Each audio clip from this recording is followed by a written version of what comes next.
talking about a first-time experience at SkeptiCamp. And as she comes up, yeah, if you haven't been, it's out in Vegas every year, and fantastic people to meet, and can't wait to hear more about your experience. Thank you. Yay! Oh, you're mic'd. Wonderful. Am I live? Am I hot? She's hot. I'm hot. Thank you. All leave. Hi, everybody. I'm Karen Araujo, and I'm going to learn how to use a PowerPoint clicker. Is she right? Yeah, I am mic'd. Maybe we have to turn this off. No, he can do that from the piano. I'm gonna play with the clicker. Hi, I'm Karen Araujo. There you go.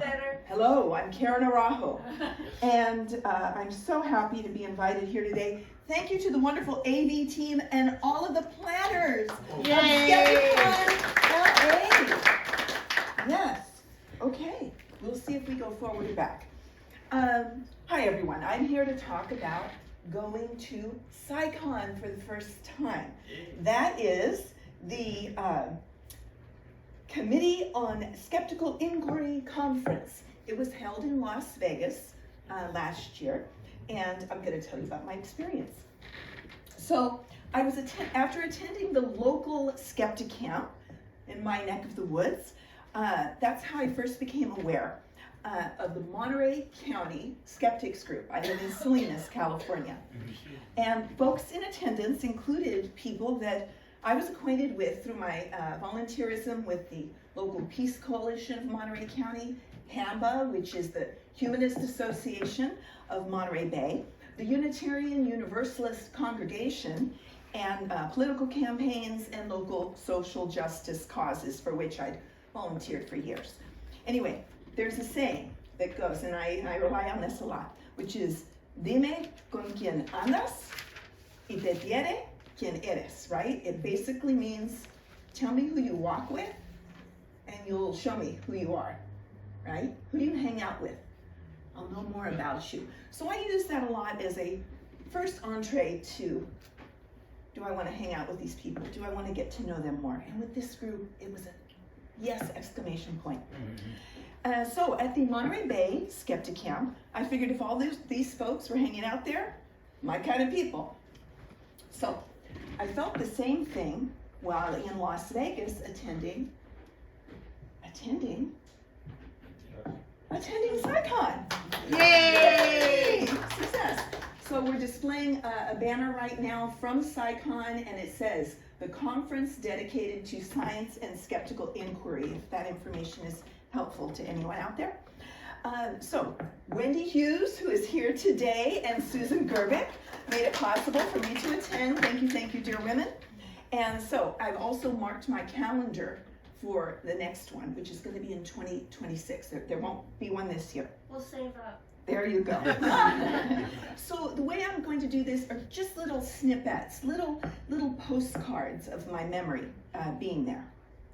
So for newbies like me, and the many curious folks that I met on the elevators while staying at the Horseshoe Hotel in Las Vegas, SkeptiCamp is not a crime scene investigation convention, just letting you know. It is, in fact, as I said, the Committee on Skeptical Inquiries Conference, and that's a program of the Center for Inquiry, which is based in New York State. So they appeared, oh, here we go. They appeared to spare no expense. I don't have very many slides, but this will tell you what was really important to me. They spared no expense for the badge holders. Yes, these are the best badge holders that I've ever seen, and I was a professional event planner for about 10 years. And the first timer button here made me feel very special. I smile when I look at that, I love it. And also the cool origami pin here, the rainbow origami pin. You may recognize the work done by Richard Saunders, altogether Australia. So shout out to the craftsmanship of Richard Saunders, who also makes earrings and other cool things. Anyway, this is something I noticed. There was such a sense of hospitality there. In particular, it was a very welcome amenity to have hot water, hot beverages, tea, coffee stations throughout the foyer, throughout the entire conference, and it was really great, and I'm serious. Sometimes you see that on the first day and then they all disappear. No, they had it the whole time. And it's a wonderful relationship builder. You make a new acquaintance, you share about the program, you have a brief conversation as you grab the coffee. Maybe you don't go down to the lobby and hang out because you weren't going to see this speaker. You make a new friend. So it was a great community builder, a great perk, literally and figuratively. Thank you for the one person who laughed at my bad joke. Another thing, meeting folks that I had only known online. That was wonderful. So it was what I imagine a family reunion might be. I've never had one of those. But during the COVID-19 pandemic, there was a group of us that started meeting online weekly, and we still do. 4 years plus running, more than 4 years running now. Almost 5. Yeah, there you go. And it is called Social Trivia with Susan, and that is Susan Gerbic. And so you should check it out on Facebook, Social Trivia by Susan, or on YouTube, on the YouTube channel. Just play along with the categories. It's really fun, and there's conversations, and it's more than just straight trivia. Anyway, I met a bunch of people that I had only known online, and it was wonderful. And some of the conversations were very brief because it's a real bustling, jam-packed schedule of interesting events. Don't cut them, but it's jam-packed. And it was kind of catch as catch can if you were ever going to see them again, but it was really fulfilling nonetheless. So the first workshop I attended, it was a participatory workshop called Asking Good Questions of Others and Yourself. It was offered by Grace and Chip Denman, who some of you know. It was really engaging, and we practiced listening to rather than waiting to speak, listening to understand rather than waiting to speak, and questioning our own assumptions and degree of openness, and methods that encourage, this is a quote, posing questions that lead to better understanding and possibly rethinking ideas, maybe even your own. I'm going to repeat that. It was encouraging, quote, posing questions that lead to better understanding and possibly rethinking ideas, maybe even your own. Good. Love that. Yeah. So it's a personal interest to me, a growing edge for me. I'm as habitual as anyone else about, oh, they said this and I want to say this, and then I miss half the conversation. So it was a personal interest to me, and also quite relevant to much of the volunteerism I do as a community organizer, which is what I pretty much intend to bring to the movement, the skepticism movement. So it was a great workshop. And at the end of the workshop, I found 2 broken spoons at the top of the trash. Later, it was clear that they were from the workshop that had taken place before, and that was called Tricks of the Tricksters. It was led by Richard Saunders and Kenny Biddle, and that took place, before Grace and Ben's workshop. Anyway, I kept they were brand new spoons, and I kept the little demi utensils to use later as implements on our party snack tray. And it was fitting, thematic. Oh, they have a bookstore. When you go, make sure to go to the bookstore. It's a good place to get oriented after you go get your badge and get your materials and check in at the table. Find the bookstore. The bookstore is more than just a bookstore. You have tables there with different groups, different subgroups within the community. You also have very table displays, interactive things, and of course a fantastic bookstore. So make sure you check out the bookstore. In this case, we were sharing the floor with another group, so the bookstore was way at the end. It wasn't between the elevators and the main room, so ideally it'll be between those, but it's worth it to look for it if you're sharing space as we were, and it has to be a distance away. It's a 24-hour everyday space, good place to meet up with folks and to kind of get oriented, so I recommend that. Oh, and if people have invitations to little things that are going on during the conference that are not on the program, they'll have information there. So that was good. Oh, speaking of meeting up, identifying a designated spot to gather between the sessions was very helpful. So it wasn't there to stay and hang out. That's a good place to meet and go do other things, go to lunch or whatever. But to meet up and socialize. So typically someone will scout a location within the hotel or conference facility, and the word is casually conveyed, and we make our way there. In this case, it was on the main level, and it was called the Indigo Lounge, and it was to the far side of the lobby casino. And it wasn't crowded at all, and there were big, long banquettes and tables and things, and they didn't sell food, so they didn't seem to mind that we brought our own, and it was a really good place.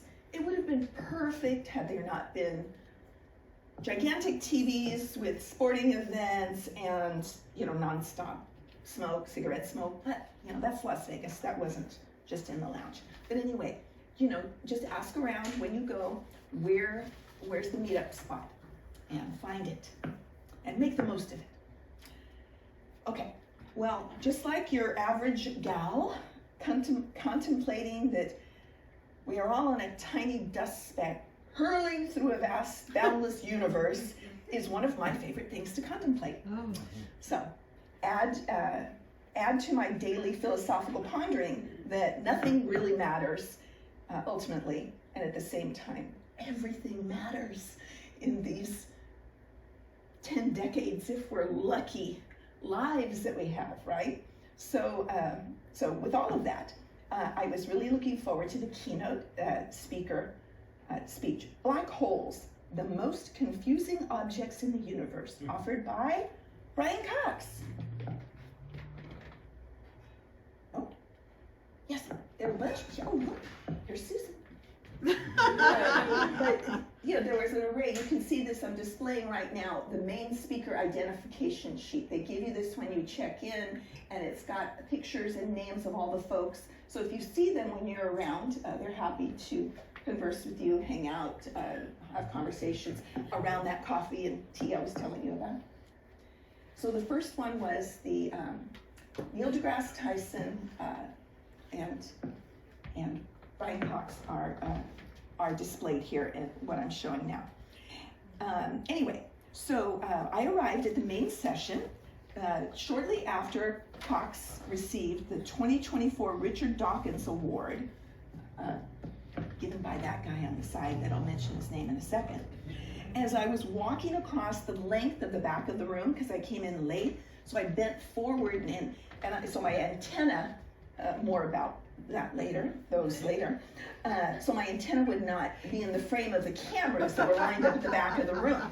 So here I am, and I'm trying to quietly come in, and coming in the opposite direction was Neil deGrasse Tyson, and he also was bent down, yet, you know, to a much greater degree. He's much taller than me. And okay, here's the part. It may have been the charismatic energy force that naturally perhaps exudes from him, or it emits around him, or it could have been an actual gentle grazing, or it might have been just like air moving between us, but I don't care. I'm saying I rub shoulders with Neil deGrasse Tyson. First thing, woohoo! I'm sticking to that. Yes, so that was a good first experience. Having in geography. There you go. So the presentation by Brian Cox here was, of course, interesting, riveting even, and very engaging. And he lost me very quickly. However, I was picking up enough of it and realized the significance that I said, okay, I'm just gonna let this just wash over me. And it really was rich and wonderful. I think these things are now available somewhere online. They're Even if starting you to be, yeah. didn't attend. Very shortly, they'll be available. Okay. So anyway, snapshots. In his discussion, one of the things he said was that was reminding us that Einstein presented his groundbreaking work in 1915 about general relativity, and that it included an approximate solution, right? He just mentioned that in what he was saying. It was kind of an aside. And then he added that within 1 year, another scientist produced an exact solution. And actually that was I didn't remember the name, so I looked it up. Carl Schwarzschild. Carl Schwarzschild came up with an exact solution. But Cox didn't name him, but what he did say was, almost as an aside, he mentioned that that scientist, that German scientist, came up with that exact solution while he was serving on the Russian front during World War I. Mm-hmm. And that stayed with me. I'll come back to that later. Heather Henderson, who was here with Jackie. She's with Jackie. She's taking care of precious little Jackie. Heather Henderson and Wendy Hughes invited us to a gathering, which was great. It was a BYOS event, bring your own snacks. It was a space-themed party during the Friday night dinner break. And it was wonderful. They prepared a video and they shared it on Facebook before SkeptiCamp. Everyone was invited, and they also had the paper invitation that was in that bookstore room on the tables I told you about. It was welcoming everyone, and so the space theme. So this was space theme, and the kind of space theme thing extended throughout the conference. So that was kind of fun. And people wore space themed t-shirts and various types of headgear, right? And the number of people wearing these kind of mini disco bally, glittery dilly bobber, antenna increased over the course of the conference. Every day there were a few more wearing them. And you can see it when people are seated. If you watch the video and it's at the back of the room, you'll see it in the silhouette of all the people with their antenna. Anyway, but being sort of an alien myself to this event, which was a 24-year event for a lot of other people, I chose to don my own style of headgear, and I fashioned an ever-lengthening set that was silver-coated copper wire. And I told people, here, those were mine. Those were mine. And every day they got longer and longer. And so I ended up telling people, I came seeking signs of intelligent life and found so much that my antennae were growing daily to take it all in. It was very fun. Okay, so we'll leave her off for a little bit.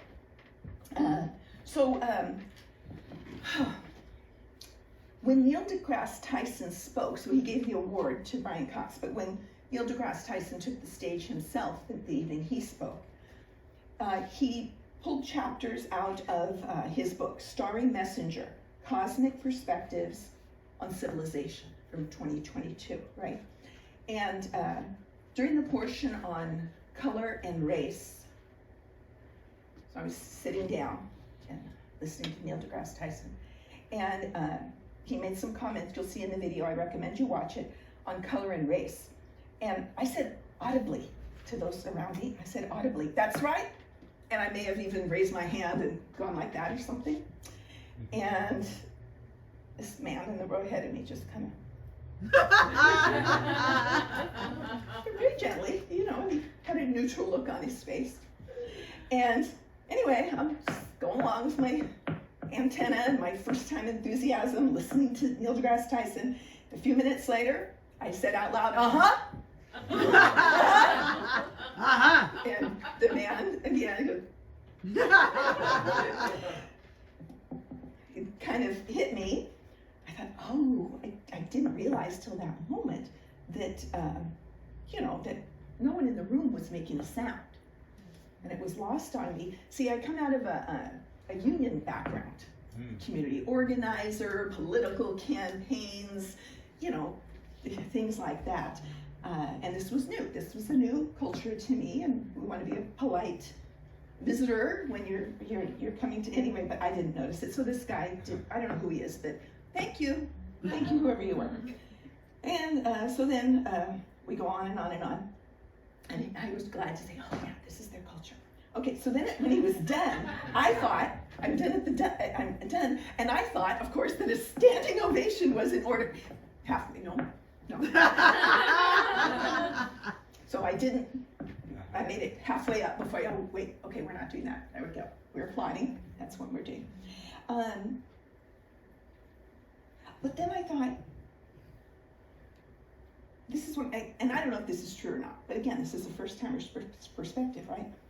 I sat there and I thought, oh, wait a minute. Here he is, an accomplished person, yet he's here with his peers. He's here with his peers to share his perspective, and they are not celebritizing him to the degree, you know, that, I don't know if it makes sense to you, it made sense to me. Of course people, you know, are impressed it's Neil deGrasse Tyson, but not, they didn't celebritize him with this standing ovation. It was a really heartfelt, respectful applause. And or maybe they were just used to, you know, him speaking, I don't know. But anyway, it just, I got it. And I liked it, actually. It felt, there was a, I don't have a word for it. But I liked it when I felt like, oh yeah.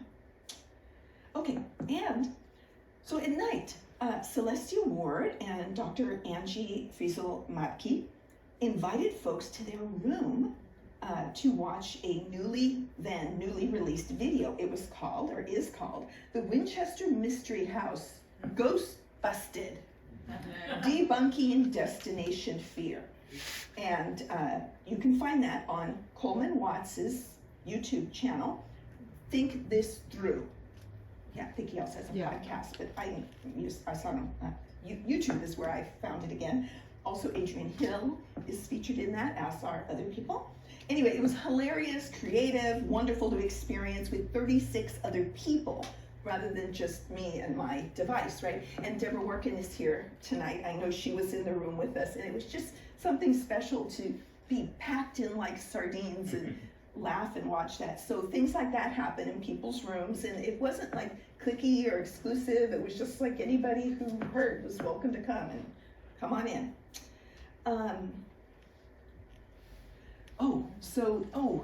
And then on Saturday, I believe it was Saturday night, mentalist Banachek put on a performance. Here, do we have another thing besides this? Let's say goodbye to her. Let's go back to my favorite one, the badge. We'll just leave the badge up. So mentalist Banachek performed on Saturday, and it was very entertaining, and I loved that I knew it was, you know, all could be explained. I did not want to know how it was explained, and I just was carried along, and it was so wonderful and whimsical and joyful. And also, I couldn't help but think about the late Mark Edward, and I wanted to talk to him about it afterwards, and talk to him and Susan and say, well, I want to know this much, but don't tell me too much. But anyway, that was bittersweet. Paula Lauterbach and I had a small party in our room. It was her great idea. Paula is here, of course, today, one of the planners. And so I thought, oh, we're having a party in the room. Again, not understanding what the culture is. I go out and I buy these squeaky little alien toys, like dog toys, but they're aliens, the little green aliens, and the Las Vegas sign, and some dice. And I had political buttons out for like a little gift. I had games planned, DJ Albatross and Gandhi in a bar. I'll tell you about that later if you care. But anyway, I had this idea: snacks, you know, games, little welcome gift. Anyway, when everyone got there, they clearly wanted to talk.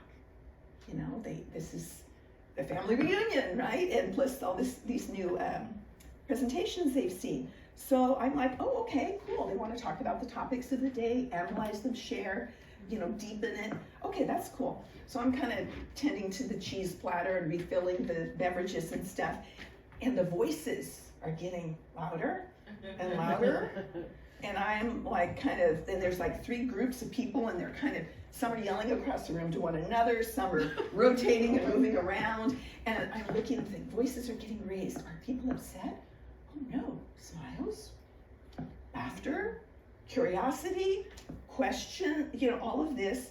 And again, everyone was being attentive. And I thought, oh, okay, I didn't get this. They're having a good time. And we're not going to play games. And, you know, and that was wonderful. And so, and no one else was concerned. So So that's what happened, and it was a wonderful time. And so look for times like that where people get together. There aren't enough chairs. You have to have everybody sitting around on the beds, and maybe bring some furniture from the room across the hall, like I did. Yeah, there you go. Yep, that helps. But just carry on. Pivot and be ready to pivot. On Sunday, they had the paper sessions, and they were really interesting. It is interesting, and they go by fairly quickly. The variety, length, and opportunity for question and answer afterwards with the presenters was wonderful. And the rapport between Rob Palmer and Susan Gerbic, who facilitated, all of it held my attention.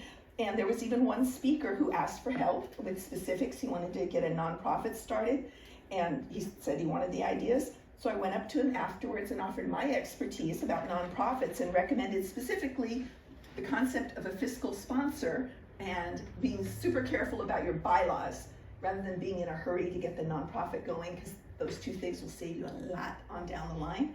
And it felt great because I'm not a sciencey person, and I thought I have something I can bring to this movement. He had a brilliant idea. You all have brilliant ideas. You all have this wonderful knowledge. I said, oh, I can bring this. So that was good. I remain hopeful just for the movement in general, because we all can help advance scientific skepticism and critical thinking, even if we're not experts on it. The variety and the quality of fitting topics and laudable presenters at SkeptiCamp is to be commended. And I've only brought you a few things that stuck with me, again, like snapshots because there's so much, right? There's so much to take in. But I do recommend it. I found it to be impactful, really moving, a shift in me to where I want to be part of bringing more people in. And so thank you. On the softer side, I want to say that the need to foster decision-making based on facts is stronger now more than ever. The need to foster decision-making based on facts is stronger now more than ever. As a US American, the impact is magnified as solutions that we promote and mistakes that we make have a greater impact on this planet that holds all of human life.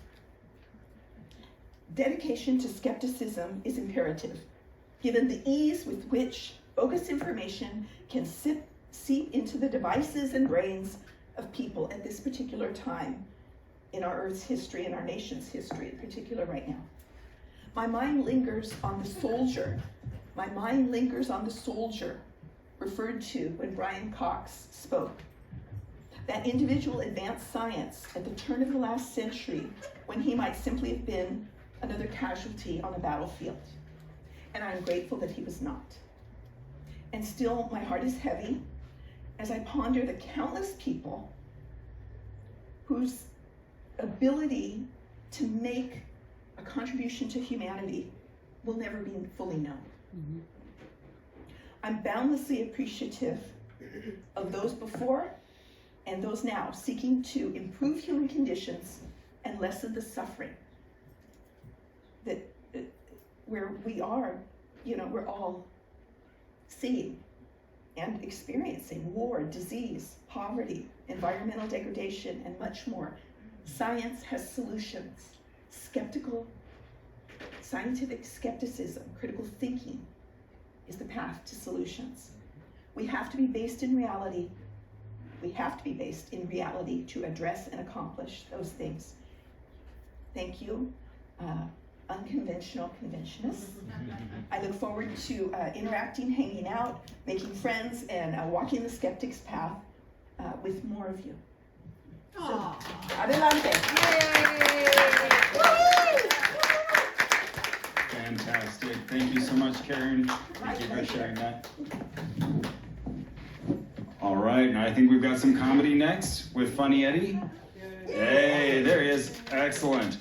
All right, take it away.